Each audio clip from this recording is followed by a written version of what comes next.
She spent her days quietly organizing books, shushing noisy students, and helping them find research materials for their papers. The old librarian at Riverside High had been there so long. She seemed like part of the furniture. Students found her boring. Teachers barely noticed her.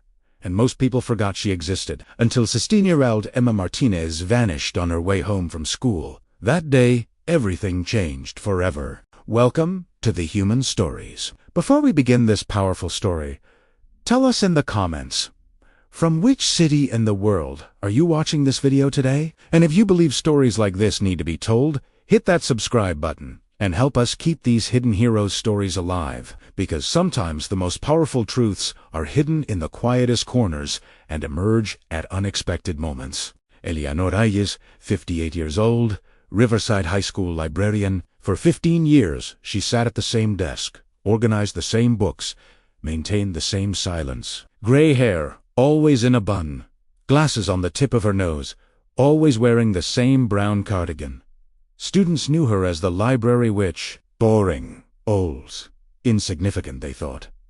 But Eleanor had secrets. Very big secrets. Secrets so deep and dark that no one could ever imagine them. Once upon a time, Eleanor Hayes was FBI Agent Hayes. She worked in the Behavioral Analysis Unit for exactly 28 years. She profiled America's most dangerous serial killers, read the darkness in the depths of minds. From Ted Bundy to Jeffrey Dahmer, she had fought countless psychopaths. She entered each of their minds, understood them, caught them. But 15 years ago, she left everything behind, because some darkness never leaves a person, and that darkness had nearly destroyed her. Now, there were only books. Safe, predictable books that hurt no one. Eleanor would arrive at 7:30 a.m. and leave at 5 p.m. Students would come, borrow books, study quietly, and leave. She had established a perfect routine. No one knew her, no one asked about her past, no one wondered. This system worked perfectly for 15 years. Until that Friday morning. Everything changed that morning, and Eleanor's hidden truth was about to be revealed. Emma Martinez, 16 years old, honor student, quiet, kind, always came to the library. Eleanor loved her very much, because Emma didn't make noise like other kids. She used books carefully, always said thank you. Thursday was the last time she came to the library. She was looking for sources for her history project. "See you tomorrow, Mrs. Hayes," she said as she left. But Emma didn't come the next day. And she would never come again. That day would change everything for Eleanor. Friday morning at exactly 9 a.m. Eleanor was sitting at her desk, quietly cataloging books. The assistant principal came running. His face was pale. He was out of breath. "Eleanor, is there any news from Emma Martinez?" he asked urgently. "No. Why?" Eleanor looked up. She didn't go home from school yesterday. Her family searched all night.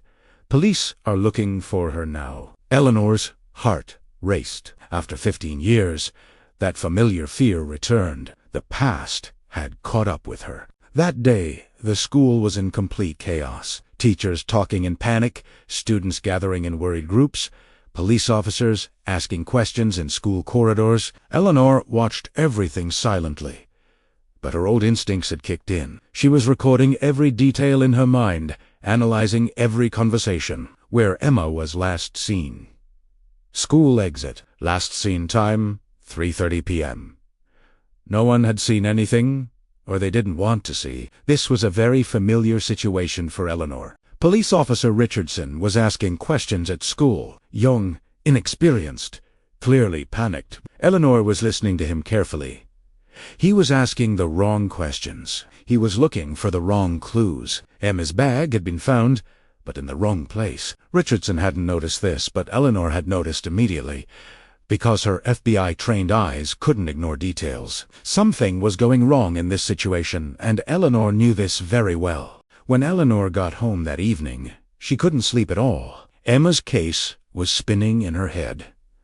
Why was the bag there? Who had left it there? Why hadn't anyone seen Emma? These were the questions Eleanor had been asking for 28 years, and she knew the answers to these questions very well. But she wasn't an FBI agent anymore.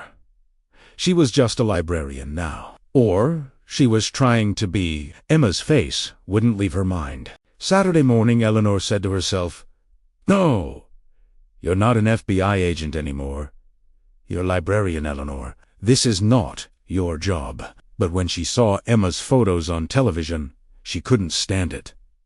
That innocent face, those trusting eyes. Someone was hurting Emma, and Eleanor was sitting here doing nothing. Her conscience wouldn't let her rest. The professional instincts that had been dormant for 15 years were awakening again. Sunday, Eleanor went to the crime scene, the place where Emma's bag was found, corner of the parking lot, 200 meters from school. Eleanor examined the surroundings carefully. No security camera, no witnesses. But Eleanor saw something on the ground, small, shiny, metallic. A clue the police had missed. Her trained eye immediately recognized this wasn't random. Someone had dropped something important here. The small metal piece was a car key. Johnson Electronics was written on it.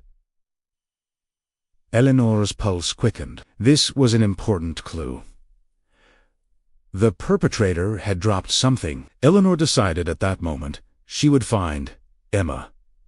FBI Agent Hayes had returned. After 15 years of hiding, her true identity was surfacing. She couldn't ignore a child in danger. Her oath as an agent was calling her back. Monday morning, Eleanor went to the police station. "I'm concerned about the Emma Martinez case," she told Officer Richardson. "Who are you?" "I'm the school librarian, but there's a clue you missed." Richardson looked suspicious. "What clue?" Eleanor showed the keychain. "This was found next to Emma's bag." Richardson frowned. "Where did you find this?" "At the crime scene. Your team missed it." "Ma'am, this is police business. Civilians can't interfere." Eleanor took a deep breath. The moment of truth had arrived. "Officer Richardson, I worked in the FBI Behavioral Analysis Unit for 28 years. Agent Eleanor Hayes, can we talk about this case?" Richardson was shocked. "FBI? But aren't you a librarian?" "I'm a retired FBI agent. And I can profile Emma Martinez's case, if you want to listen." Richardson hesitated, then nodded. "Okay, I'm listening." Eleanor spread the files on the table. The old days were coming back. Her analytical mind was functioning at full capacity again. "Emma's kidnapping was planned," Eleanor said. "The place where the bag was left was deliberately chosen. The perpetrator is trying to lead us in the wrong direction. The Johnson Electronics keychain is connected to the perpetrator's workplace. He knows Emma, knows her routine." "Age profile?" Richardson asked, taking notes. "Between 35 to 45. Married. Someone who works with children or is around the school environment. He inspires trust in Emma. Organized offender. This isn't his first time." Eleanor's voice was confident and determined. 28 years of experience was speaking. Richardson was writing down every word she said. "Investigate Johnson Electronics," Eleanor said. "Look for someone who works around the school or has business at school. It must be someone who knows Emma, who has gained her trust." Richardson grabbed the phone. "I want a list of Johnson Electronics employees. Those living or working around the school." Eleanor felt her old self returning. The hunter was awakening again. 2 hours later, the list arrived. 47 people worked at Johnson Electronics. Among Tim Wary, 12 people living around the school. Eleanor examined the list carefully. One name caught her attention. Michael Torres, 41 years old, works at school cleaning company. Eleanor's blood ran cold. This name triggered all her alarm bells. She had found her suspect. "This man," Eleanor said, marking Torres' name. "Isn't he a school janitor?" Richardson checked. "Yes, he's been working at Riverside for 5 years. Why? Because Emma knows him, trusts him.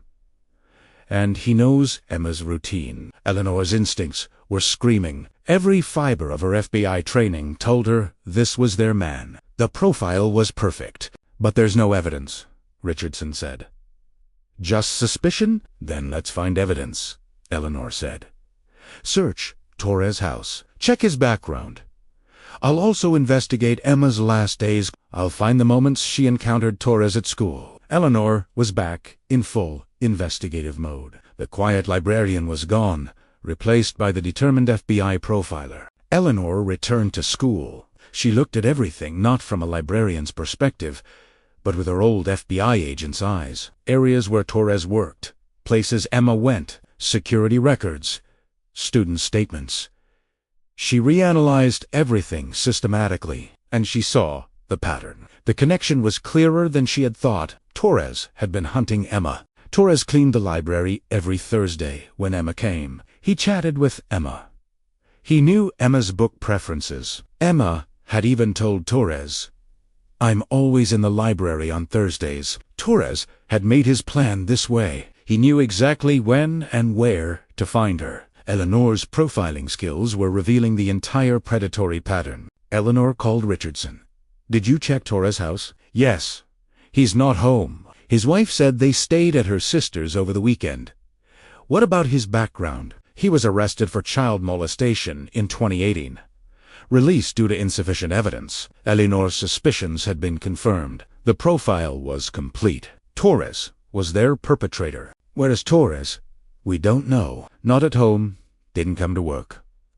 Eleanor opened the map. There must be a second location. Perpetrators always keep a second place. Where is Torres' family from? "They live in a rural area, 50 kilometers away." "We're going there," Eleanor said. Time was running out for Emma, and Eleanor knew it. Richardson objected. "Ma'am, you're a civilian." "It could be dangerous." Eleanor looked at him sternly. "Officer Richardson, I fought serial killers for 28 years. I have Torres' profile. I know where he'll go, what he'll do." Emma's time is running out. Richardson realized he was dealing with a professional. Eleanor's authority was undeniable. Eleanor and Richardson went to Torres' family property, an old, abandoned farmhouse. Eleanor examined the surroundings of the house. "This is perfect," she said. "Nobody comes, nobody sees." Torres brought her here. There was faint light coming from the house. Eleanor's heart pounded. They had found Emma. Now came the dangerous part. Eleanor turned to Richardson. "Call for backup, but quietly. If Torres panics, he might harm Emma." Richardson spoke on the radio. "They're on the way," he said. "What do we do now?" Eleanor was studying the house. "I'm going in. You secure the perimeter." Richardson started to object, but Eleanor's determined look stopped him. "No," Richardson said. "Too dangerous. Let's wait." "We don't have time for Emma," Eleanor said. She pulled a small gun from inside her jacket. "My license is still valid, and I know Torres' profile. I know how to approach him." Richardson realized this woman was not an ordinary librarian. She was a trained federal agent. Eleanor quietly approached the house. The back door was open. Voices were coming from inside. Torres was talking to someone. Double quotes. ... The house is safe. Emma, no one will find us. I'll protect you. ... Double quotes. Eleanor's stomach turned. Torres was delusional. The profile was exactly as she had predicted. Organized, but unstable. Eleanor looked through the door. Torres was talking to Emma. Emma was tied to a chair, scared but looked healthy. Torres' bag was to the door. Eleanor quietly entered. "Michael Torres," she said in a calm voice. Her FBI training took over. Stay calm, establish authority, control the situation. Torres turned around. He had a knife in his hand. "Who are you?" "I'm FBI Agent Hayes." "And you're under arrest?" Torres laughed. "FBI, you're just an old woman." "Yes, but the old woman who caught you," Eleanor said. She pointed a gun at Torres. The confrontation had begun. 28 years of training versus one desperate criminal. Torres had panicked. He pressed the knife to Emma's throat. "Back off, or I'll cut her." Eleanor stayed calm. The profile was correct. Torres was an organized offender who would make mistakes when panicked. "Michael, you don't want to hurt Emma," Eleanor said. Her voice was steady, authoritative. She had done this before. "What do you know?" Torres shouted.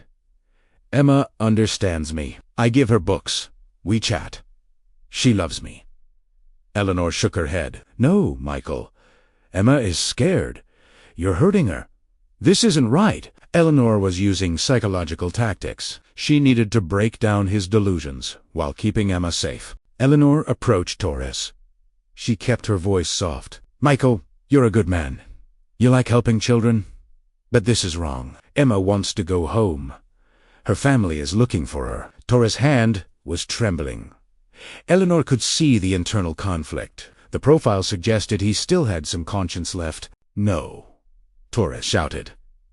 I can't let her go. She can't live without me. Eleanor was using Tori's profile. Narcissistic personality disorder. Need for control. Michael, you're a strong person. You can do the right thing. Free, Emma. This was the critical moment. Eleanor waited for his response. Torres hesitated. The knife was trembling. Eleanor didn't miss this moment. She lunged forward, grabbed Torres' knife, holding hand. The struggle began. Torres was strong, but Eleanor was more experienced. 28 years of training was in action. Every move was calculated, precise. She had trained for situations like this. Eleanor knocked Torres to the ground. She pointed her gun at him. Don't move, Michael. Richardson and backup officers entered. Torres was handcuffed. Emma was freed. She was crying but safe. Eleanor hugged Emma. You're safe now. After 15 years of hiding, Eleanor had returned to what she did best, saving lives. They delivered Emma to her family at the hospital. Emma's mother hugged Eleanor. Thank you. You saved my daughter. Eleanor smiled. This is my job. But aren't you a librarian? Eleanor smiled quietly. That's also my job. She had learned to integrate both identities. Librarian Eleanor and Agent Eleanor were both real. The next day, Eleanor returned to the library, but everything was different now. Students looked at her differently. Teachers greeted her with respect. Emma came and thanked her. Mrs. Hayes, you're a hero. No, Emma.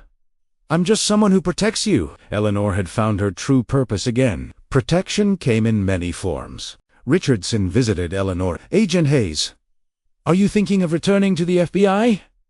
Eleanor looked at her books. No, I'm happy here.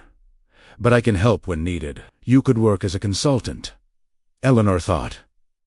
Maybe. The idea of combining both worlds appealed to her. She didn't have to choose between her two identities. Mons possède Eleanor became a part-time FBI consultant. She profiled difficult cases. But her main job was still librarian. She recommended books to children, helped with their research. She was excellent at both jobs. The quiet librarian and the FBI profiler had merged into one person who could protect in different ways. Emma came to the library frequently. She was no longer afraid. Eleanor recommended special books to her. Mrs. Hayes, Emma said one day, were you really an FBI agent? Eleanor smiled. Yes, Emma. But now, I'm your librarian friend. She had learned that identity wasn't about choosing one thing. It was about being complete. Eleanor had stopped hiding. She had made peace with her past. FBI Agent Eleanor and Librarian Eleanor were now the same person. Her purpose in both was to protect people. Only the methods were different. With books or with profiles, both were forms of service. But, Matered, she had found her balance between past and present. Eleanor's story became legend at school, but she didn't care about that. Every morning, she came at the same time. She organized books, helped students, but now she watched them with different eyes. Protective eyes. The quiet librarian had become the guardian of children's safety and minds. Both roles were equally important to her. One day, a young librarian asked Eleanor, why did you leave the FBI and come here? Eleanor watched the children in the schoolyard from the window. Because real protection is here, she said. I can protect them by making them strong, by making them knowledgeable. Education was the ultimate protection. Books were weapons against ignorance. Eleanor now knew. Real heroism is not done in big operations, but in small moments. Real protection is not by catching criminals, but by raising strong children. And real service is protecting people in whatever form, whether with a badge or with books.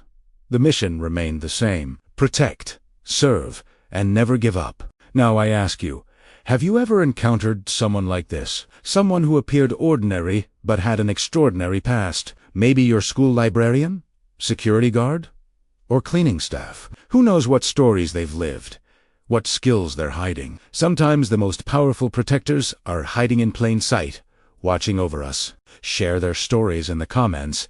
If you know someone who gave you a sense of security, protected you, but never bragged, let's honor them here. And don't forget to write which city you're watching from. Having listeners from all over the world for these stories is very meaningful to us. Every hidden hero deserves recognition. If this story touched you and you believe more stories like this need to be told, don't forget to subscribe. At The Human Stories, we continue to keep hidden protectors and silent heroes alive, because the strongest protection is done quietly and the most valuable security is provided without anyone seeing. See you in the next story.